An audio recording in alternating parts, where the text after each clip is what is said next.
কালিয়াগঞ্জ শ্রী রামকৃষ্ণ সেবাশ্রম আমাদের কাজই হচ্ছে সেবামূলক কাজ করা। শিবজ্ঞানে জীব সেবা আমাদের হচ্ছে মূল। রামকৃষ্ণ বিবেকানন্দ ভাব প্রচারের পথ। আমরা এখানে গত 2/7/25 তারিখে আমরা বিভিন্ন ডাক্তারবাবু, যেমন ডক্টর অনিন্দ্য সরকার বা তাপস ভূঁইয়া, মোট 7 জন ডাক্তার এসেছিলেন। রুগী হয়েছিল 300। আজকে আবার আমরা একটা ক্যাম্প করছি, সচেতনতা শিবির। মেয়েদের মধ্যে যে সার্ভাইভাল ক্যান্সার, ব্রেস্ট ক্যান্সার বা বিভিন্ন ক্যান্সারগুলো যে মেয়েদের মধ্যে প্রবণতা বেশি, সেই সচেতনতা শিবির আমরা আজকে প্রথম শুরু করলাম। এরপর আমরা বিভিন্ন স্কুল, বিশেষত গার্লস স্কুলগুলো বা যেখানে হায়ার সেকেন্ডারি স্কুল মেয়েরা আছে, আগামীতে সেগুলো আমরা করব। এটাই আমরা শুরু করলাম।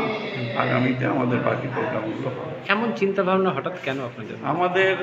আমরা দেখেছি আমাদের ভক্তর মধ্যে আশ্রমের কিছু একই পরিবারে 2 জনের ক্যান্সার, ব্রেস্ট ক্যান্সার হয়েছে।